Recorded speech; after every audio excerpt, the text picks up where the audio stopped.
நீங்க நல்லவரா கெட்டவரா அப்படிங்கிற ஒரு பர்டிகுலர் கேள்வியை வந்து தமிழ்நாட்டில் ஏன் உலகம் ஃபுல்லா யாருக்குமே வந்து தமிழ் சினிமா பார்க்குறவங்களுக்கு தெரியாம இருக்க வாய்ப்பே கிடையாது. பிகாஸ் நாயகன் படத்துல வந்து மோஸ்ட் ஐகானிக் டயலாக் இதுதான். இத்தனை வருஷம் கழிச்சு கூட கமல்ஹாசன் அப்படின்னு எங்கேயாவது ரெஃபரன்ஸ் வச்சாங்கன்னா இந்த டயலாக் வைக்கிறாங்க கரெக்டா. பட் இவ்வளவு பேசப்படக்கூடிய அந்த நாயகன் படத்தோட ஒரிஜினல் டான் கேரக்டர் இருக்குல்ல வாஸ் ஆக்சுவலி ரியல் தமிழ் கை. உண்மையிலே ஒருத்தர் தமிழ்நாட்டில இருந்து கிளம்பி போய் மும்பையை தன்னோட கையில வச்சிருந்தாரு. அவரை வச்சுதான் அந்த படமே எடுத்தாங்க.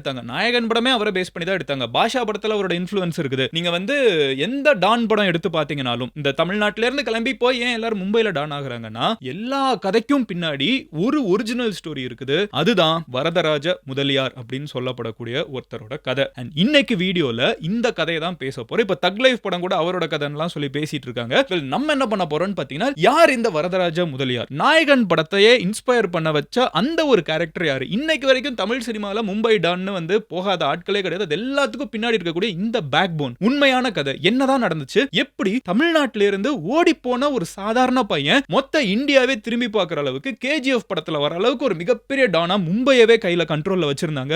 உங்ககிட்ட டீடைலா சொல்ல ஆரம்பிக்கிறேன். பட் அதை பார்க்க ஆரம்பிக்கிறதுக்கு முன்னாடி as I always say இந்த மாதிரி கிரேசியான விஷயங்கள் வேர்ல்டுல என்ன நடக்குதுங்கறத நீங்க டெய்லி தெரிஞ்சுக்கணும்னு நினைச்சீங்க மதன் கௌரி சேனலை சப்ஸ்கிரைப் பண்ணி எம்ஜி ஸ்குவாட்ல சேருங்க. Let's get started. Hello everyone, நான் Madan Gowri and hello my dear MG squad. First விஷயம் என்ன அப்படின்னு பார்த்தீங்கன்னா நம்ம பட கதையோட ஹீரோ பிறக்கிறது வந்து 1926ல. 1926னா ரொம்ப வருஷத்துக்கு முன்னாடியே மதன் கம்பேர் பண்றதுக்கு யாராவது அந்த காலகட்டத்தில் பிறந்தவங்களை சொல்லுன்னு சொன்னீங்கன்னா நம்ம எக்ஸ் சீஃப் மினிஸ்டர் கருணாநிதி அவங்கள சொல்லலாம், நம்மளோட missile man of India Abdul Kalam அவங்கள சொல்லலாம். இவங்க எல்லாருமே வந்து முன்ன பின்ன பிறந்தவங்க தான். அந்த 1920s காலகட்டங்களில் 1930 ஸ்டார்டிங்ல பிறந்தவங்க தான். ஸோ அந்த காலகட்டத்தில் அந்த ஏஜ் கேட்டகரியில் இருக்கிறவங்களோ ஒருத்தவங்க வச்சுக்கோங்க. ஓகேவா? இந்தியா இண்டிபெண்டன்ஸ் கிடைக்கிறதுக்கு முன்னாடி வந்து 1926ல தூத்துக்குடியில ஒரு பையன் பிறகுறான். அந்த பையனோட பேர் என்னன்னு பாத்தீங்கன்னா வரதராஜ முதலியார் அப்படிங்கிற ஒரு பேரு. இந்த பையன் வந்து சின்ன வயசுலயே ஸ்கூலுக்குலாம் அனுப்பிச்சாலும் படிப்புல பெருசா இன்ட்ரெஸ்ட் இல்ல. வாழ்க்கையில பயங்கரமான வறுமை இருக்குது. வாழ்க்கை வந்து தூத்துக்குடியில இருக்கிறது பிடிக்கலன்னு சொல்லிட்டு எப்படியாவது வாழ்க்கையில முன்னேறணும்னு சொல்லி சென்னைக்கு ஓடி வந்துடுறான். சென்னைக்கு ஓடி வந்த இடத்துல ஸ்டுடியோல சின்ன சின்ன வேலையெல்லாம் கிடைக்குது. அந்த வேலையெல்லாம் பார்த்துட்டு இருக்கப்போ இங்கேயும் வந்து வாழ்க்கையில தேவையான சாட்டிஸ்பாக்சன் கிடைக்கல. இன்னும் பெருசா வளரணும்னு ஆசைப்பட்டு எல்லாரும் எங்க போறாங்க? தமிழ்நாட்டில இருந்து அப்போ ஒரு மிகப்பெரிய மைக்ரேஷன் வந்து மும்பைல நடந்துட்டு இருந்துச்சு. மும்பை ஃபுல்லாவே டெவலப் ஆயிட்டு இருக்குது. அங்க வேலை செய்யறதுக்கு நிறைய பேர் தேவைப்பட்டு இருக்காங்க. நீங்க இன்னைக்கு பாத்தீங்கன்னா தமிழ்நாட்டில் நிறைய பேர் வேலை செய்யறதுக்கு நேபாளில இருந்து வந்துட்டு இருக்காங்களா? அந்த மாதிரி அந்த காலகட்டத்தில் மும்பையில் வேலை செய்யறதுக்கு நிறைய பேர் தமிழ்நாட்டில இருந்து கிளம்பி போயிட்டு இருந்தாங்க. எஸ்பெஷலி ராமேஸ்வரம், தூத்துக்குடி, திருநெல்வேலி, கன்னியாகுமரி இந்த பகுதிகளில் இருந்து. ஸோ இதெல்லாத்தையும் பார்த்துட்டு இருக்கக்கூடிய வரதராஜ முதலியார் அப்படிங்கிற ஒரு சின்ன பையன். அந்த பையன் வந்து சென்னைக்கு 7 வயசுக்கு ஓடி வந்த அதே பையன் வந்து கொஞ்சம் வயசான உடனே மெட்ராஸ் வேணாம் பாம்பேக்கு போறேன் அப்படின்னு சொல்லிட்டு பாம்பேவுக்கு புது ஊருக்கு, மொழி தெரியாத ஒரு ஊருக்கு இந்த பையன் போய் சேர்றான். அந்த இடத்துல நினைச்ச மாதிரி வேலை கிடைக்கல. கிடைச்ச வேலை என்னன்னு பாத்தீங்கன்னா கூலி வேலை. சோ ரயில்வே ஸ்டேஷன்ல சத்ரபதி சிவாஜி டெர்மினஸ் அங்க இருக்கக்கூடிய மோஸ்ட் பிஸியஸ்ட் ரயில்வே ஸ்டேஷன்ல கூலி வேலை பார்க்கக்கூடிய இந்த ஒரு பையன் வந்து பயங்கரமா கஷ்டப்படுறான். ஒரு பைசா சம்பாதிக்கிறதுக்கு ஒவ்வொருத்தங்க கிட்டே கெஞ்ச வேண்டியது இருக்குது. அப்படியே கெஞ்சி வெயிட் எல்லாம் தூக்கிட்டு போய் வச்சாலும் சில பேர் காசை கொடுக்காம போயிடுறாங்க. சொன்ன காசை கொடுக்க முடிய மாட்டேங்குது. 5 பைசா சம்பாதிக்கிறதுக்கு அவ்வளவு கஷ்டப்பட வேண்டியது இருக்குது.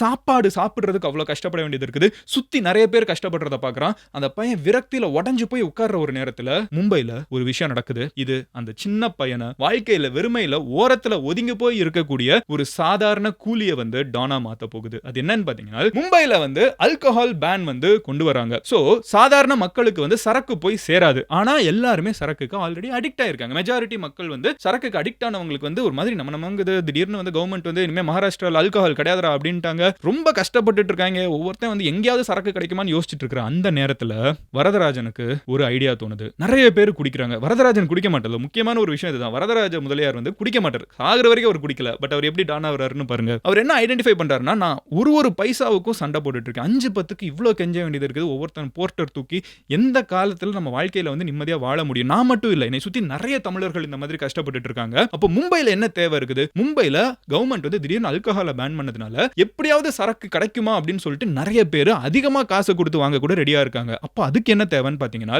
நம்ம சரக்கு செய்ய ஆரம்பிக்கணும்னு முடிவு பண்றாரு. கள்ளச்சாராயம் அப்படிங்கிற இந்த ஒரு கான்செப்ட் இருக்குல்ல, மும்பைல பறக்குது. கள்ளச்சாராயம் வந்து ஊருக்குள்ள போய் ஸ்ப்ரெட் பண்ணும், ஓகேவா? ஆனா போலீஸ் பயங்கர ஸ்ட்ரிக்ட்டா இருக்காங்க. அப்போதான் அவர் ஒரு பயங்கரமான ஒரு ஐடியா யோசிக்கிறாரு. என்ன மேட்டர்னு பாத்தீங்கன்னா, நம்ம ரோட்ல எல்லாம் ஓரத்துல பாத்தீங்கன்னா டயர் டியூப் அங்கங்க கிடக்கும்ல, இந்த பங்க்சர் ஆன டியூப் அந்த மாதிரிலாம் கிடக்கும்ல, இந்த டியூபுக்குள்ள வந்து கள்ளச்சாராயத்தை ஊத்தி வச்சிடுவாரு, ஓகேவா? இந்த டியூப் வந்து எந்தெந்த ஏரியால இருக்கிறவங்க கிட்ட எல்லாம் சப்ளை பண்ணணுமோ அங்க போய் இந்த டியூப் அந்த ஏரியால கிடக்கும். ரோட்ல போலீஸ் அது மேலேயே நின்னா கூட அவங்களுக்கு தெரியாது உள்ளுக்குள்ள சரக்கு தான் இருக்குதுன்னு. இந்த போலீஸ் வந்து கண்டுக்க முடியவே இல்ல, சரியா? ஆனா இந்த சரக்க வந்து கொஞ்சம் கொஞ்சமா அங்க இருக்கக்கூடிய மக்களுக்கு வந்து போய் சேர்க்க ஆரம்பிக்கிறாரு. பயங்கரமா இதுல சம்பாதிக்க ஆரம்பிக்கிறாரு.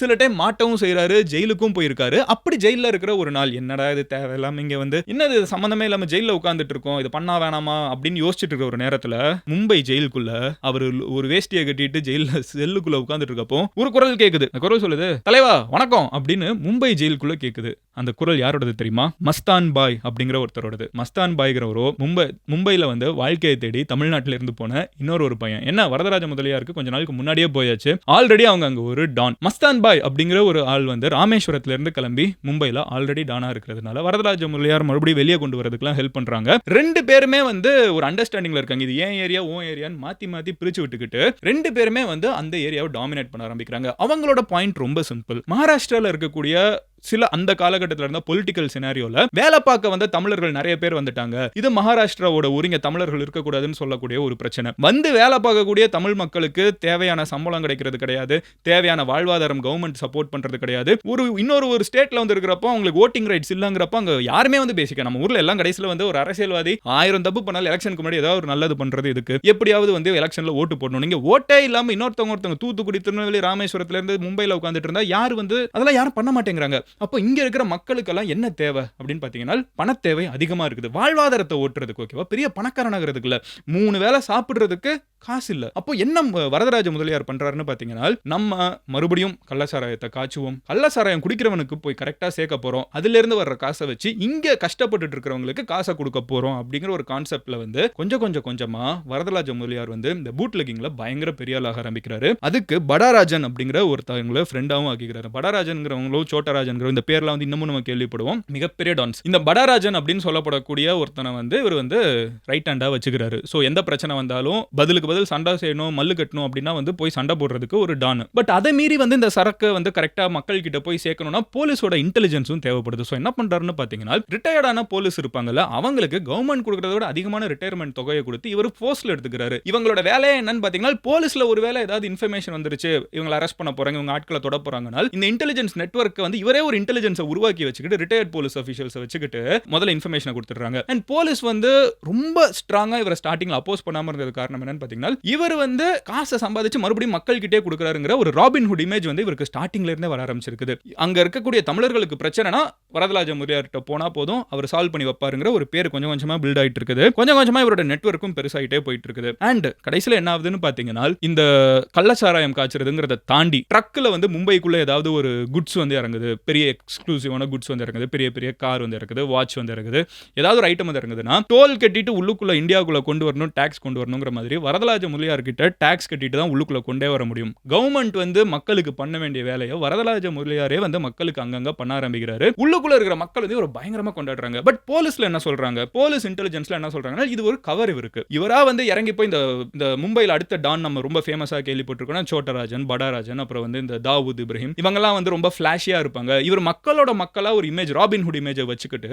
அது ஒரு கவரா யூஸ் பண்ணிக்கிறாரு. இவங்களுக்கெல்லாம் தேவை நிறைய டான், அவங்களுக்கு சோறு போடணும், வளர்க்கணும். வரதராஜ முதலியாருக்கு தேவை வந்து டான்ஸ் கிடையாது, மக்கள் தான். அங்க இருக்கிற தமிழ் மக்கள் அத்தனை பேர் அவரை கடவுளா பார்க்க ஆரம்பிச்சிருக்காங்க. நிறைய பேர் வந்து கல்யாணம் பண்றதுனா அவர் தான் தாலி எடுத்து கொடுக்கணும், யாரோ ஒருத்தங்க இறந்து போயிட்டாங்கன்னா அவர் வந்து அந்த இடத்துல கண்டிப்பா பார்ட்டிசிபேட் பண்ணணும். 2 பேருக்கு பிரச்சனைனா அவர் அதை சால்வ் பண்ணி வைப்பாரு. ரியல் எஸ்டேட்டுக்குள்ள இறங்குறாரு, 4-5 பேருக்கு கட்ட பஞ்சாயத்து பண்ணணும் இறங்குறாரு. போலீஸ் கிட்ட போனா ஒழுங்கா நியாயம் கிடைக்க மாட்டேங்குது, வரதராஜ முதலியார் கிட்ட வந்தா நியாயம் கிடைக்குங்கிறத அங்க இருக்கிற தமிழர்கள் நம்ப ஆரம்பிக்கிறாங்க. கொஞ்சம் கொஞ்சமா வரதராஜ முதலியார் அப்படிங்கிற பேர் போய் வரதாபாய் அப்படிங்கிறது மாற ஆரம்பிக்குது. தமிழ்நாட்டு மக்களுக்கு ஒரு தலைவனா மும்பைல இருக்கிற ஒருத்தர் வந்து அதை தாண்டி ஒரு டான் அப்படிங்கிற ஒரு பதவிக்கு போய் மொத்த மும்பையிலையுமே நியாயமா ஒரு விஷயம் எனக்கு வேணும், ஆனா அது வந்து லீகலா நடக்க மாட்டேங்குதுன்னா வரதாபாய் கிட்ட போனா நடக்குங்கிற மாதிரி ஒரு இமேஜ் வர ஆரம்பிக்குது. கொஞ்சம் கொஞ்சமா வரதாபாய் தன்னோட மொத்த நெட்வொர்க்கையும் மாத்தி வைக்கிறாரு. அவர் பலமுறை அரெஸ்ட் ஆனா கூட அவரோட பேச்சு திறமையினால அதுல இருந்து வெளியே வந்திருக்காருன்னு சொல்லப்படுது. இப்படி ஒரு மூவே பண்ண முடியாத ஒரு நெட்வொர்க் வச்சிட்டு இருக்கிற வரதாபாய்க்கு எந்த டான் படம் பாத்தீங்கன்னாலும் சரி, புதுசா ஒரு யங்கா ஒரு போலீஸ் ஆபீசர், அதான் ஹீரோ உள்ளுக்குள்ள வர்ற மாதிரி காமிப்பாங்கல்ல, வரதாபாயோட கதையிலையும் ஒரு போலீஸ் ஆபீசர் அந்த மாதிரி ஒருத்தர் வந்தாரு. ரொம்ப ஸ்ட்ராங்கா இது எல்லாத்துக்குமே முற்றுப்புள்ளி வைக்கணும்னு முடிவு பண்ணாரு. அவரோட நல்ல நேரத்துக்கு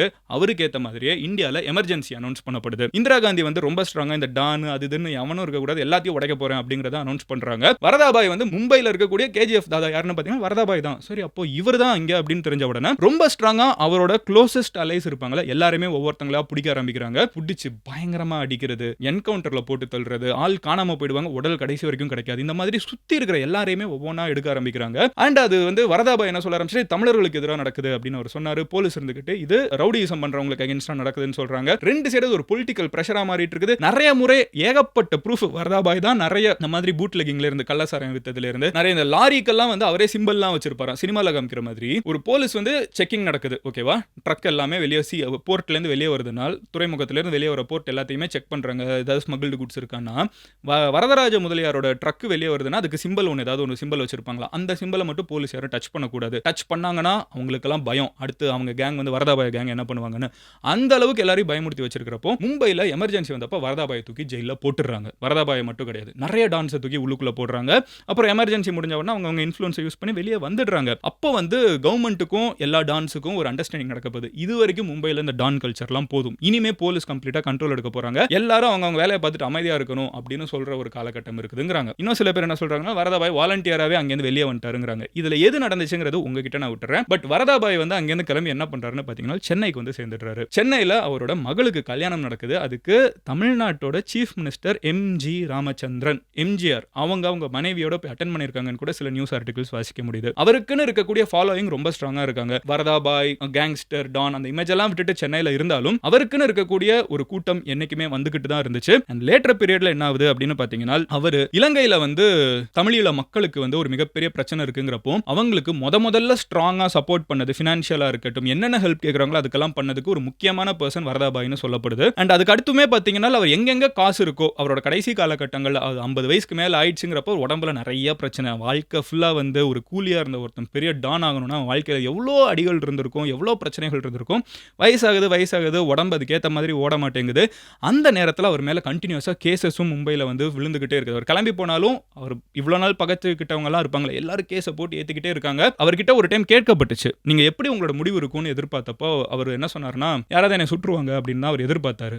பட் இன் கான்ட்ரரி என்னாச்சு அப்படின்னு பார்த்தீங்கன்னா, அதான் படத்தில் கூட காமிச்சிருப்பாங்க. இன்ஃபேக்ட் நாயகன் படத்தில் பார்த்தீங்கன்னா கிளைமேக்ஸில் சுற்றுவாங்க, கரெக்டா ஒரு போலீஸ் ஆஃபீஸரோட பையன் வந்து சுற்றுற மாதிரி காமிப்பாங்க. ரியாலிட்டியில் வரதாபாய் அதான் எதிர்பார்த்தாரு, அந்த மாதிரி யாரோ ஒருத்தங்க சுட்டு தான் கொல்ல போறாங்கன்னு நினைச்சாரு. பட் 62 வயசு இருக்கிறப்போ வரதாபாய் வந்து சென்னையில் வயசாகி 62 வயசுல நோய் பல விஷயம் வந்து உடம்பு ரொம்ப இவ்வளோ நாள் ஓடின ஒரு பையனோட அந்த தென்பாண்டி சீமையில் பாட்டு கேட்ட மாதிரி தான் இருக்கும், கரெக்டா அந்த மாதிரி ஒரு வரதாபாய் வந்து வாழ்க்கையை முடிக்கிறாரு. பட் ஸ்டோரி ரிமைன்ஸ், கதை இன்னும் பாக்கி இருக்குது. அவரோட ஃப்ரெண்டு ஒருத்தர் சொன்னேன்ல, மஸ்தான் பாய்னு ஒருத்தர் ராமேஸ்வரத்துல இருந்து கிளம்பி அவர் கூட அந்த லாக்அப்ல இருந்து வெளியே கொண்டு வந்த ஒரு ஃப்ரெண்டு இருக்காருன்னு, அவர் வரதாபாய் இறந்ததுக்கு அப்புறம் என்னதான் சென்னையில் இறந்தாலும் வரதாவோட மக்கள் எல்லாருமே மும்பையில் தான் இருக்காங்க, அங்க இருக்கக்கூடிய மக்கள், அங்க தாராவியில் இருக்கக்கூடிய மக்கள் தான் அப்படின்னு சொல்லிட்டு வரதாபாயோட உடல் வந்து தமிழ்நாட்டில இருந்து ஒரு சார்ட்டர்ட் ஃபிளைட்ல, ஓகேவா, சார்ட்டர்ட் ஃபிளைட்ல யோசிச்சு பாருங்க, எத்தனை வருஷத்துக்கு முன்னாடி யோசிச்சு பாருங்க, சார்ட்டர்ட் ஃபிளைட்ல சென்னையில இருந்து மெட்ராஸ்ல இருந்து கிளம்பி பாம்பேக்கு போகுது. அங்க அதுக்கப்புறம் அவரோட அஸ்தி இருக்கும்ல, அந்த அஸ்தி வந்து தாராவி ஃபுல்லா கொண்டு செல்லப்பட்டு மொத்த மக்களும் வேடிக்கை பார்த்து கண்ணீரஞ்சலி செலுத்தி அதுக்கப்புறம் கடல்ல போய் கரைக்கப்படுது. இதோட வரதாபாயோட கதை முடியுது. அவர் மேல ஏகப்பட்ட கேசஸ் இருக்குது, ஏகப்பட்ட சாட்சிகள் இருக்குது. ஆனா அவர் அரெஸ்டே பண்ணல கடைசி வரைக்கும். ரொம்ப ஸ்ட்ராங்கா ஜெயில அந்த பெர்மனண்டா போடல. காரணம், அப்படி பண்ணா அங்க பெரிய ரயோட்ஸ் வருங்கிற பயம் கூட நிறைய பேருக்கு இருக்குன்னு சொல்றாங்க. மக்கள் கொந்தளிச்சு ஒரு மிகப்பெரிய போராட்டம் நடந்துரும் அப்படிங்கிறதுனாலே சில பேர் அவாய்ட் பண்ணிட்டாங்கலாம் பேசுறாங்க. இன்னும் சில பேர் அவருக்கு பொலிட்டிக்கல் இன்ஃப்ளூயன்ஸ் இருக்கிறதுனாலே அதுல இருந்து வெளியே வந்துட்டாருன்னு சொல்றாங்க. அது எல்லாத்தையுமே நான் உங்ககிட்ட இந்த தியரிஸ் எல்லாத்தையும் நான் உங்ககிட்ட விட்டுறேன். இந்த மாதிரி 2 தியரிஸும் இருக்குது. நாயகன் படத்திலேயே நிறைய பேர் வந்து இவர் காப்பாத்தினாரு, நிறைய மக்களுக்கு ஹெல்ப் பண்ணாருன்னு சொன்னாலும் அவரோட பொண்ணு வந்து அவர் அக்செப்ட் பண்ண மாட்டாங்க. கரெக்ட்டா அந்த படத்தோட கதையே அப்படிதான். இங்க ரியல் லைஃப்லயுமே வரதாபாய்க்கு வந்து ஒரு மகள் இருந்திருக்காங்க. அப்படியே அவரோட கதை தான் பேசிக்கா அந்த படம். அப்போ அவர்கிட்ட வந்து நீங்க டானா அப்படின்னு சொல்லி கேட்கிறப்ப அவர் என்ன சொல்றாருன்னா, நான் டான்லாம் கிடையாதுங்க. இங்க வந்து எனக்கு சில பில்டிங்ஸ் எல்லாம் இருக்குது மும்பைல. அந்த பில்டிங்ஸ்ல இருந்து வருமானம் வருது. அந்த வருமானம் ரொம்ப அதிகமா வருது. எனக்கு அவ்வளோ வருமானம்லாம் தேவையில்ல. அதனால மீதி இருக்கிற காசை நான் மக்களுக்கு கொடுக்குறேன். அவங்களுக்கு நான் அந்த பணம் கொடுக்குறேன். அவங்களுக்கு என்னனாலும் உதவி பண்றேங்கிறதுனால அந்த மக்கள் வந்து என்னை ஒரு தலைவனா பார்க்குறாங்க. அவரோட பேரையே வந்து மும்பைல வச்ச கதையெல்லாம் இருக்குது. அங்க இருக்கிற மக்கள் வந்து இது வரதா ஏரியா அப்படின்னு சொல்லிட்டு வரதாபுரம், வரதா நகர் அப்படின்லாம் வந்து மும்பையிலேயே பேர் வச்சிருக்காங்க. ஸோ அந்த மாதிரிலாம் வச்சுக்கிறாங்க பாசத்துல அப்படின்னு சொல்லி அவர் தன்னை கடைசி வரைக்கும் ஒரு டானாவோ ஒரு மிகப்பெரிய ஒரு ரவுடியாவோ அவர் பார்க்கல. அவர் வந்து அவர் ஒரு ராபின் ஹுட்டா ஒரு சோஷியல் சர்வீஸ் பண்ணக்கூடிய ஒரு நபரா தான் பார்த்திருக்காரு. இதுதான் வரதராஜ முதலியாரோட கதை. இதுதான் நாயகன் படம். ப்ராபபிலி இதுதான் தக் லைஃப் படமா கூட இருக்கலாம். But what ever said and ton, உங்களோட கண்ணோட்டத்துல வரதாபாய் வந்து ஒரு டான் அப்படின்னு நினைக்கிறீங்களா, இல்ல சொசைட்டில பாதிக்கப்பட்ட ஒரு பையனா பாக்குறீங்களா? யார் என்ன பண்ணாலும் சரி மதன், டான் டான் தானே, ரவுடி ரவுடி தானே அப்படின்னு நினைக்கிறீங்களா? நீங்க அவரை ஒரு பாசிட்டிவ் இமேஜா பாக்குறீங்களா, நெகட்டிவ் இமேஜா பாக்குறீங்களா? உங்களோட ஒப்பீனியன் என்னங்கறத கமெண்ட்ல சொல்லுங்க. நாளைக்கு உங்களை இன்னொரு வீடியோல பாக்குறேன். Until then, bye. Madan Gauri signing off here. Love you all. Take care. Bye. Cheers MGs.